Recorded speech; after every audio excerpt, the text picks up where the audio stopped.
Joining me today on the podcast is the head strength and conditioning coach at Louisiana Tech, Kurt Hester. Kurt, it's great to have you here today. Thanks for having me, man. Good to hear from you, man. Well, before we got going, I told you I really appreciate what you guys doing. I think at the highest levels, we've come a long way in that, I'm seeing more and more guys like you highly involved with the coaching staff. In fact, we backed up today's podcast so you could spend some time with a head ball coach and with a defensive coordinator and just get involved in those guys. And I was really interested just how your involvement with your coaches at Louisiana Tech is going right now. And I think it's something that I see this game evolving to, maybe a little bit slower than it should, but it's definitely headed in the right direction. I mean, everything, I think, back in the day, it's still not even back in the day. You still have strength coaches or performance coaches or, whatever they want to call themselves now.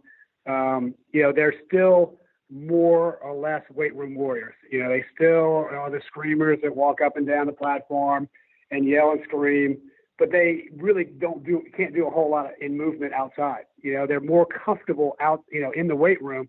They go outside, and a lot of these strength coaches, they can't even move themselves. I mean, they can't teach a drill. They can't mechanically teach anything, any concepts in movement, whether it's COD, basic sprint mechanic drills, basic skill acquisition drills by position.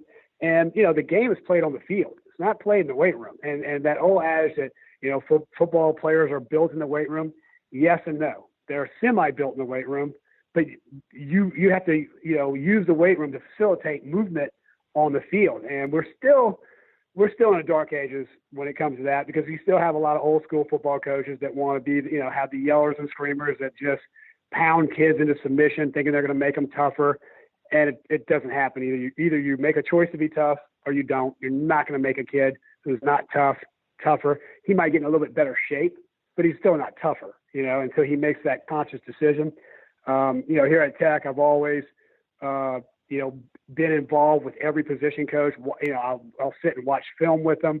They actually want me to watch film with them during recruiting. Say, hey, Kurt, do you think this kid moves well enough? And so I, even in recruiting of handing out scholarships, I will sit in each room and watch film of high school kids. And, we watch practice film of how can we get our guys to move better in the realm of the way that the position coach is teaching their position. So we're not just in the weight room, we're everywhere. And if I can do it at Tech and I have no staff, I have 2 paid interns and that's it. If I can do it, then these huge staffs, in Power 5, they can easily do it. It's just they choose not to. They choose just to stay in the weight room. It's interesting, with all the resources and budgets that, you do have that ability. And honestly, you can do this, as you said, on a shoestring budget. You can do this at the high school level. It's really what you choose to focus on. And so at this time of the year, everybody's heading into their training camp. And unfortunately, we're still probably more towards the popular film from years back that was on ESPN, Junction Boys, where Bear Bryant took these guys out and physically just, for lack of better words, tortured them right into toughness, into making a team. And, as I look at what happens across the country at this time, sometimes maybe we're too close to that and we're not looking enough at the skill development side of how we approach this time of the year. Yeah, because there are a lot of coaches still think that you will build mental toughness in your training program throughout the year. And, do you need to make some things hard, but making it hard is really just developing your standard, saying this is how you're going to line up, this is where your feet are going to be, this is the position I want you in, and never deviating from that standard. That makes any conditioning modality tough, a lot tougher. And we're still like in that glycolytic, love to drive our guys into the ground in glycolysis, because that's what that's the 300-yard shuttles and the 110s and the gassers and all these old school conditioning modalities that actually inhibit your power output, in the alactic system. And that you're taking all the ability that you formulate in the weight room and all your sprint patterns and all your acceleration, deceleration work, you're killing it on the back end by training in glycolysis, because you're pushing all these hydrogen ions and the lactate and blood lactate, and bottom line, you're just destroying your power output. And coaches, but they love it because the guys are on the ground. Oh, you're making them tough, and it's hard, and it's and we're building our program. It's like you're destroying your athleticism on the back end by doing that. And that's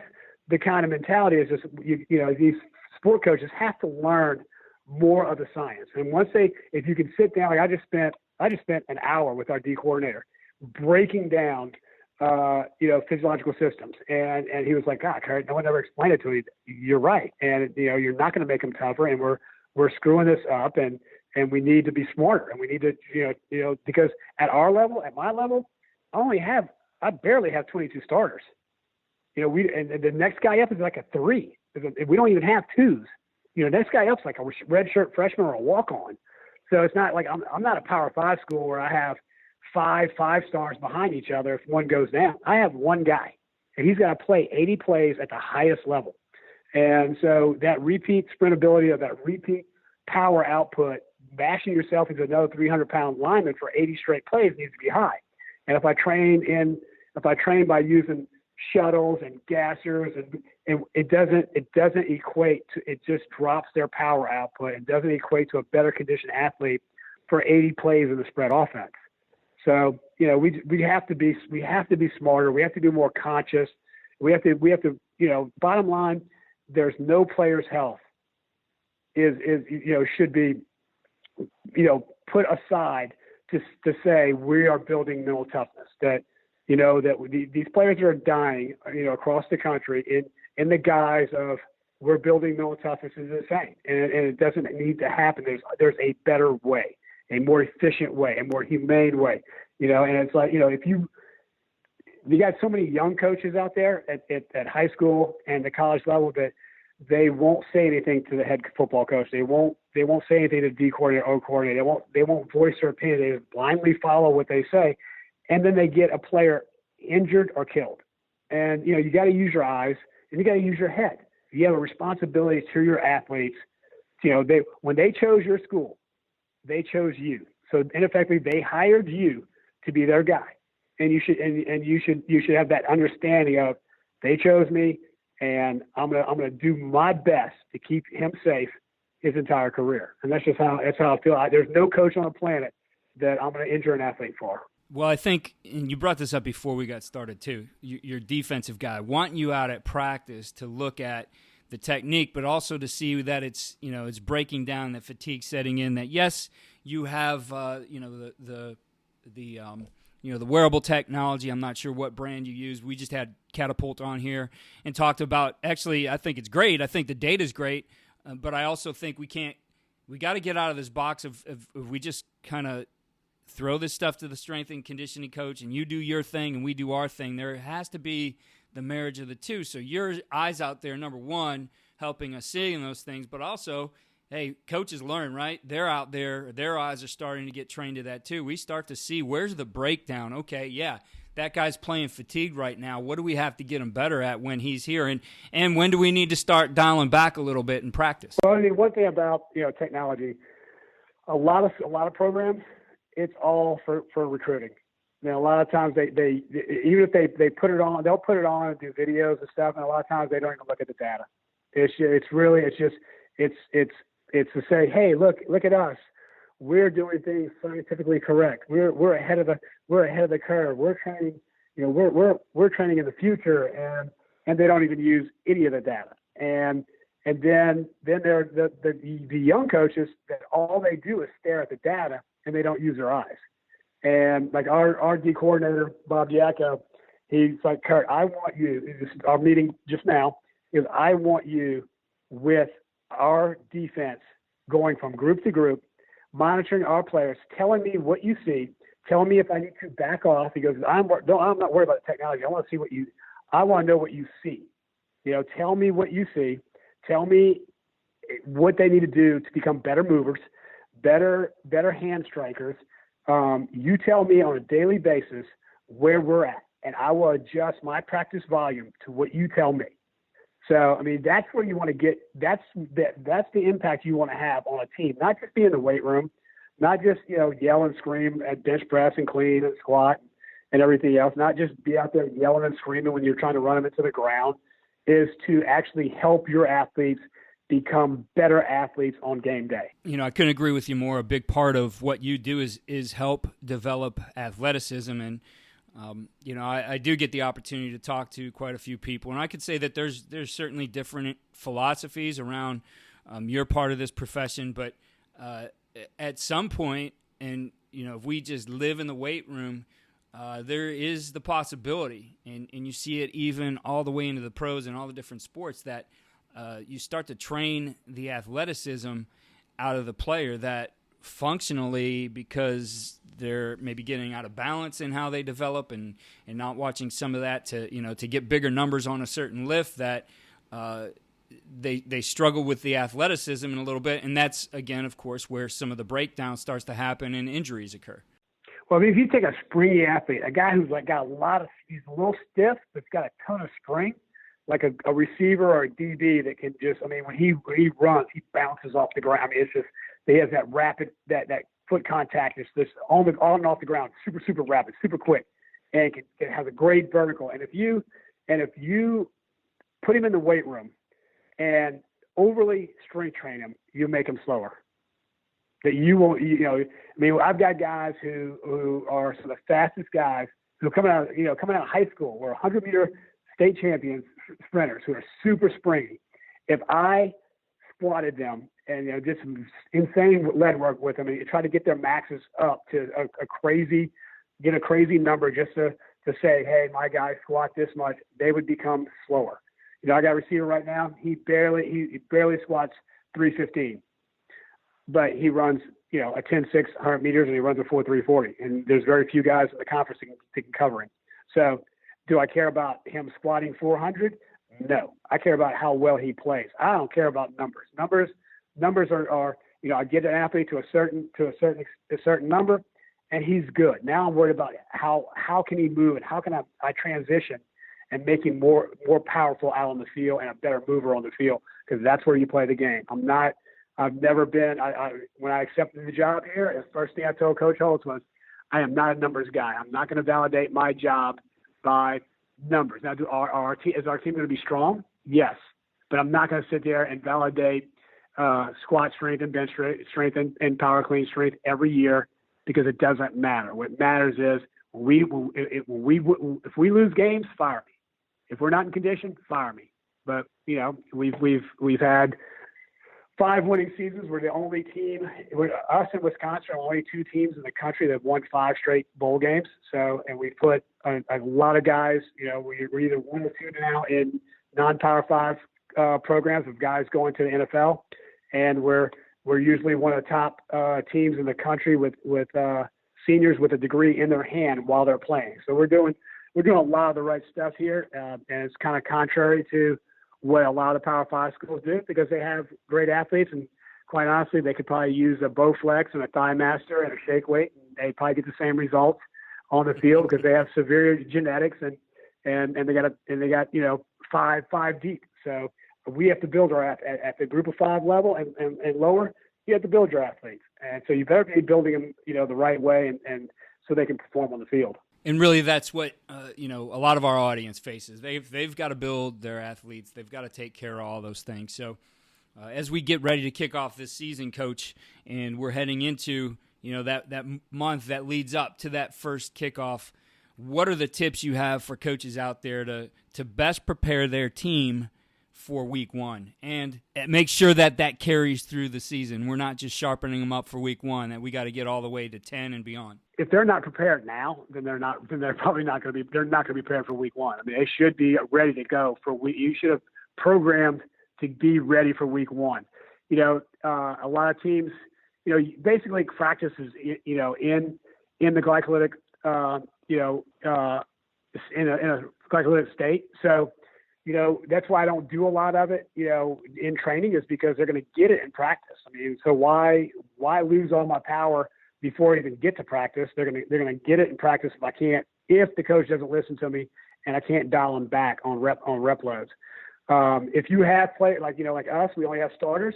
You better watch their rep count. You better watch their legs because you're not going to have your guys ready to play on that first game because you'll bury them in the ground, and then they're going to be really slow and lethargic in playing, and then you're going to get your butt kicked because you buried them and didn't get their legs back underneath them. So, like for us, we're gonna manage our guys our entire 30 days of camp. I mean, we'll manage every rep that they have to make sure that they're ready to play. We open up in Texas, so we can't be down. We can't afford to get one person injured. We only have, like I said, we don't even have 22 real starters. We have about 16, and everybody else is just role players that we roll in and out. So I don't know. It's kind of hard to give somebody advice this late into the season. Now, if you asked me in May, I could have said, here's what you need to do throughout the summer.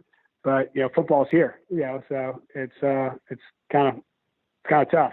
Well, yeah, and I think that's exactly kind of what I'm getting at here is managing that load through training camp. I mean, we don't want to sharpen the sword dull, right? We want them to be fast. We want them then to be able to really carry that through the season. It's not about, like I said, this is not junction boys right now and grind them into the ground.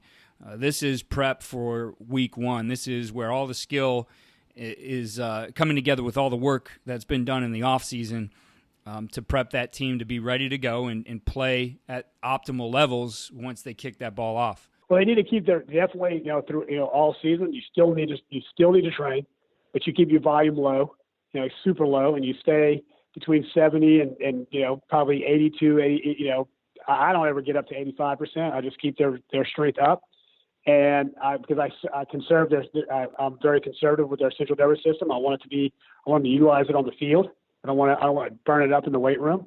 And it's performance that counts. So I'm straight to the point when it comes to training. I only do what's necessary to keep their body armor up and to keep them strong and to keep them healthy. And then the rest of the time, we're on the field, becoming better skilled athletes. So. I do a lot of foot. We do a lot of foot and ankle work, because it's very passive and you can get a lot done without incurring, any fatigue in the body, and because everything starts at your feet. So we do a ton of correctional stuff to keep them moving, especially when they're in cleats all day long and their feet get destroyed because, no matter what Nike and Adidas say, those cleats are still terrible. They still destroy your feet. Yeah, I was just with a former player of ours who's at the Browns, and he worked with the equipment department. His only job is to make sure guys are wearing the right cleats. He's like, we got guys who are in the wrong shoes, wearing the wrong sizes. That part of it is pretty big. You put the wrong thing on your feet here, you're gonna damage yourself to the point where at some point you're breaking down. Well, think about how many foot contacts that you'll have in a practice or in a game. Yeah, a lot. It's a lot of foot contacts. Okay, so just figure out how many foot contacts. So every time that foot strikes the ground, the impulse from the ground up going through your body, the shearing forces going through your body. So if you have the wrong shoes or you have the wrong size, or some guys will try to put a shoe on that's like 2 sizes too small. Then you got some guys with 2 sizes too big. They got clown shoes on out there, and it's, what are you thinking? And then, the fact that, it starts with your feet. So if you have a foot or ankle problem, you're done.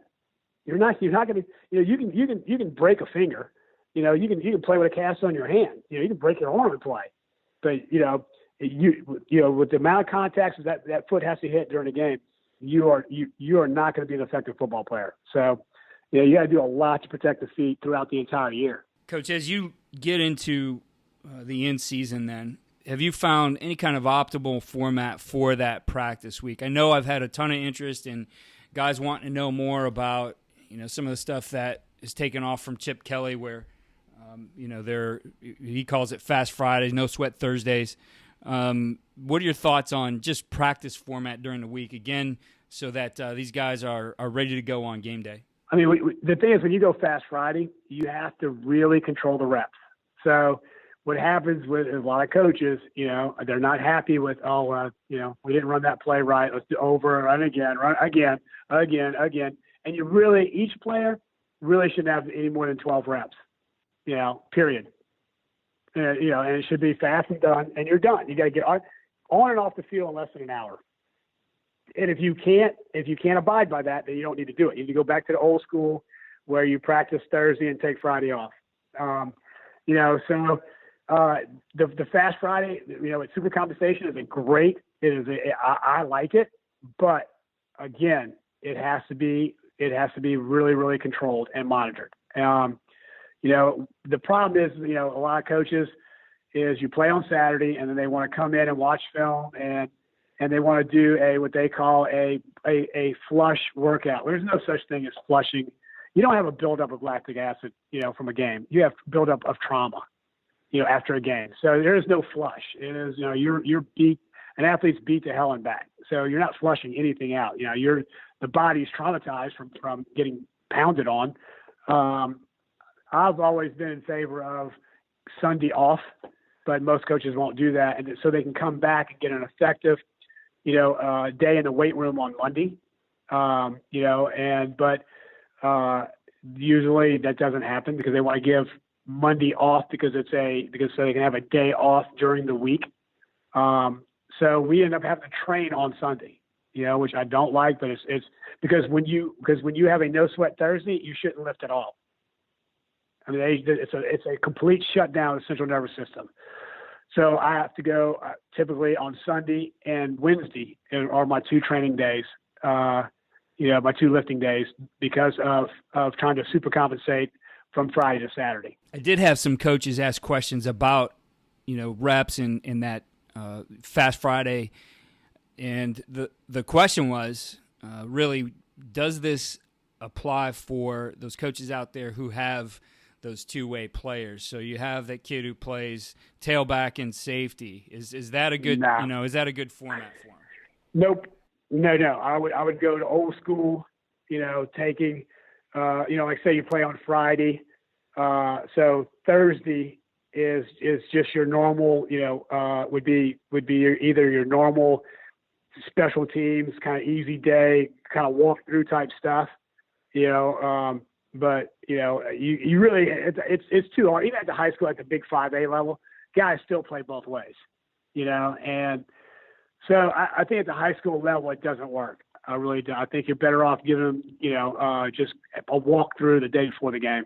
So hearing you, the key is, number one, if you were to do this, it's, and again, we'll go off the college one, the no sweat Thursday. I mean, you are shutting down the central nervous system. You aren't out there running at all. It is completely a walkthrough, not a run through without pads. It's a walkthrough. And some coaches out there, they'll run through it. They'll do a run through on Thursday. No, it's got to be when you say no sweat, we're talking about a walk. You are walking or standing. There's very little movement, and you really shouldn't be. If you lift, it would be like arms or something. Nothing that's gonna inhibit the central nervous system whatsoever. And then the Friday, as you said, is very, very limited in the amount of reps that they are out there sprinting around. Right. It's fast. It is super fast, and you go and then you're done. Be perfect, and you're done. Yeah, and we like to adjust those to fit our purposes. So I think if you got to look at the science behind things too and how that works, not just these guys did it and sounds pretty cool. We'll do something like it. I'm going to modify it for my team. There is an exact purpose behind it. No, there is no modification. It is or it isn't. like our first day, we started a couple of years ago. Our first day, I sat there with a counter and I sat there and clicked plays, and I was like. And we got up to 40 plays. And I walked into the head coach. I said, look, let me explain this to y'all. This can't happen again. We were playing at FCS school, so it didn't matter, But if we were playing a conference game or a Power 5 team, we'd really get killed because the volume was way too high. And so, I found I had to have a meeting with the whole staff and go, okay, if we're not going to abide by these parameters, we need to go back to what we used to do and have Fridays off. To tie things up, Coach, because just some great information here in this short time, and I'm keeping these short at this time of the year for our coaches too, because we don't want them having the mental fatigue. They got to be ready as well. But key to a player and really a team getting through a long season physically, your best advice to coaches out there for those guys to really come through. Obviously injuries do happen that are out of control, but from the things we can control, what's the best tip you have for our coaches here as they approach 2019? I mean, one, it's hard, but to try to monitor their sleep, because if they're not getting any sleep at all, they're not going to recover. They're going to get injured. If they don't get 8 hours of sleep a day, they're like have a 20% chance, that day of getting injured. Higher, 20% greater chance. So, teaching them how to black out their room, how to make sure they don't turn off all, technology, 45 minutes in advance, all blue light, and just, to go to sleep. And then to try to stay, we're pretty big on trying to keep guys off their cell phones because, they think that everybody's living in a perfect world and everybody's life is a great life. And so it actually depresses humans, because of technology, because of social media, and try to get them to we try to interact with each other more throughout the season. Like put this, no cell phones are allowed. They go in your locker. They're not in meeting rooms. They're not, we don't, we try to, we eat together. Your cell phones are not at the table, and we, more interaction with each other, which builds a stronger team. To eat more meals and, throughout a day, to drink, to be hydrated more throughout the day. There are a lot of, things like that for that nature of just coaching and communication that the athlete will stay healthier just by doing those small things. Well, Coach, I really appreciate you taking the time. I know you're really busy right now. I would love to get you back here in the off season and talk more about all the things that you do and ways we can help our athletes out there. But again, thank you for your time and best of luck to you and your team in 2019. Thank you, brother. Anytime you need me, just give me a shout. Thank you again for listening to the Coaching Coordinator Podcast. Please, if you are enjoying the podcast, head over to iTunes or Spotify and click 5-star for a rate. If you have a minute, write a review. It really helps the podcast. Check out our new home for the Coaching Coordinator Podcast. That's at coachandcoordinator.com. And follow me on Twitter at Coach K. Grabowski.